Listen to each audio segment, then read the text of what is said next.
Here's the thing. Growing wealthy should be boring. Automating in a boring kind of like step-by-step way is really gonna be the best way for wealth building and building money for retirement.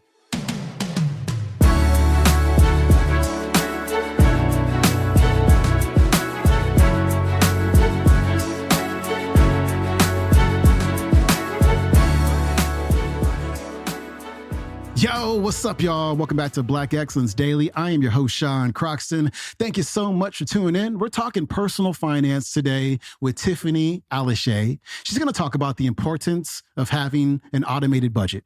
She's going to tell you why growing wealthy should be really boring. And she's also going to reveal the difference between investing in mutual funds versus individual stocks. Now, caveat for you here. This is going to save you hundreds of thousands of dollars in your retirement, what I'm about to share with you. I am not a fan of mutual funds. And I'll tell you why in a second.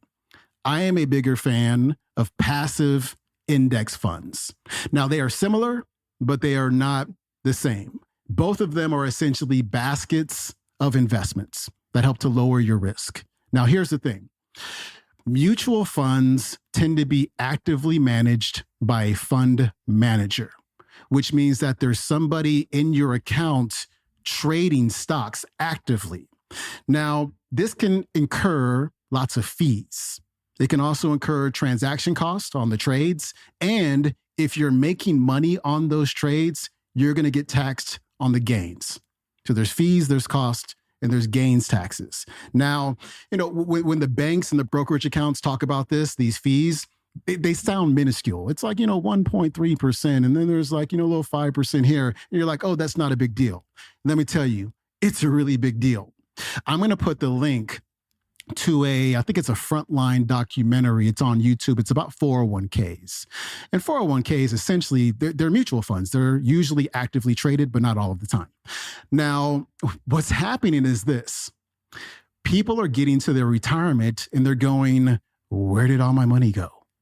Because due to these fees, which compound over time, people are finding that 2/3 of their returns went to fees. It went to the business of managing the account, and this retiree is left with 1/3 of the return on the money that they invested, which is absolutely nuts. These fees really matter. Also, if you read some books, and I recommend Money Master the Game by Tony Robbins. If you read investment books, one thing that you'll learn is, I think it's 85% of the time, over time, actively traded mutual funds do not beat the market, which is why I prefer passive index funds. For example, and this is not investment advice, I like Vanguard stuff. So Vanguard has a fund called VOO.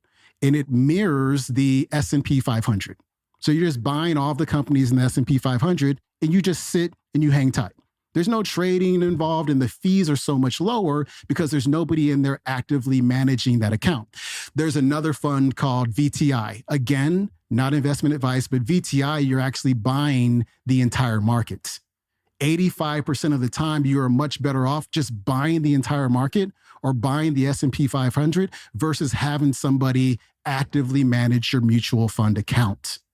The fees make a huge, huge difference. And so it's not just important to know the difference between investing in mutual funds versus individual stocks, but it's also important to understand the difference between index funds versus mutual funds versus individual stocks. So I really encourage you to pick up some books and read more about personal finance so you can understand these things, because they're going to save you literally hundreds of thousands of dollars in fees by the time you retire. Tiffany Aliche is coming up.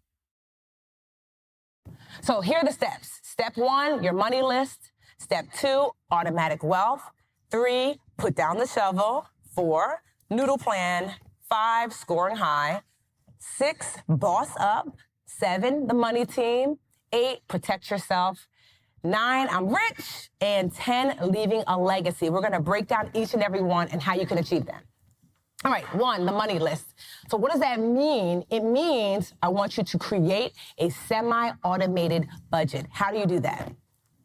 So here are the 4 steps to creating an automated budget. Your budget is the foundation for the rest of your financial life. It is essential. There are people, we've all heard MC Hammer. We've all heard the stories of superstar football athletes and basketball players and people that have made tremendous wealth and lost it, but it all comes down to a budget. That without a budget, it's hard to track your progress and it's hard to track where you want to go. So first, when it comes to creating your budget, it's listing everything you spend money on. I like to call that your money list. And then you're going to write down what you spend monthly on each item on that money list. Add up your expenses. That monthly amount is critical because it's money in, money out within a 1-month period. And then step 4, I like to call this the tears and tissue step because that's when you subtract what you spend a month from what you make each month. And oftentimes that number is negative. But having a budget, as simple as it seems, many people don't. They might have the budget in their head. Does anyone have like a written budget that they actually use? Raise your hand. Right? But it's critical. It is like I said, it is the foundation for the rest of your financial life to have a written budget that you actually reference and use. And so this is how you start one from the very beginning. So so step 2, automatic wealth. So here's the thing. Growing wealthy should be boring, meaning that you shouldn't be investing in like wild, crazy stocks, right? We all wanted to jump in on Tesla. But honestly, if you would have jumped in earlier, you would have made some money. But not so much now, right? We all want to jump in on whatever crazy investment that you hear online, but that's really not the way that you're going to grow wealth. Automating in a boring kind of like step-by-step way is really going to be the best way for wealth building and building money for retirement.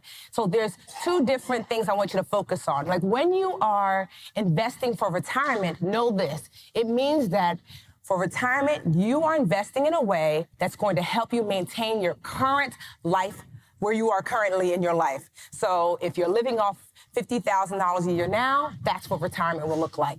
Now, if you want to build for wealth, that is a separate plan from your retirement plan. And I encourage people to do both. And here's what I want you to focus on when you are building wealth when you're investing for retirement and investing for building wealth. I want everyone to say target date fund.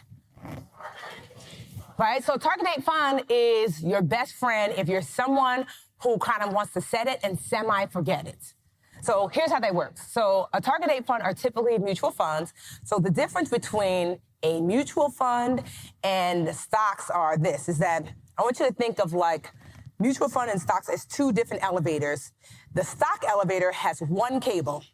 So when you buy a stock, you're purchasing a piece of a company, and it's just that one company. And if the stock goes up, the elevator jumps up very quickly. If the stock goes down, the elevator plummets very quickly because it's all reliant on that 1 cable. A mutual fund, multiple cables on that elevator. And so because there's stocks, there's bonds, and other financial vehicles. So if one stock goes up, the elevator rises, but not as quickly and not as high. If one stock goes down, the elevator lowers, but not as quickly and not as low. So mutual funds provide a little bit of safety when investing. And so target date funds are typically mutual funds. And they're really designed to make investing simple because it gives you a risk it balances your portfolio. So so you might have some stocks in there, you might have some bonds in there, you're going to have other types of investments in there. But what I like most about a target date fund is that it rebalances based upon where you are in life. So my dad is 75, so his target date fund is largely going to be invested in investments that provide minimal risk because he's at an age now where he needs that cash. My sister is 30. Her target date fund is going to be invested largely probably in stocks because she can weather the storm of having greater risk. What I love about a target date fund is that you can just automatically send money to it once a month, and then every year it adjusts because the closer you get to your target date, the safer and safer your investments start to get. So you don't have to think about it. Because oftentimes people don't invest because they don't know where to start. But a target date fund is just a great place to start where you don't have to have all this prior knowledge in order to do so. Got it? That was Tiffany Aliche talking personal finance. Her website is thebudgetnista.com. You can watch today's entire talk on YouTube. It is called Tiffany Aliche at WAEPA's third annual member meeting 2019. Hey, book club enrollment is open right now. I hope you can join us. We're going to be reading the 15 Invaluable Laws of Growth by John C. Maxwell. Our first call is going to be Wednesday evening. That's August 6th. We go 90 minutes per call. There are 2 calls, West Coast friendly and East Coast friendly. So hope you can join us again. That's QODbookclub.com. I'll see you tomorrow. I'm out. Peace.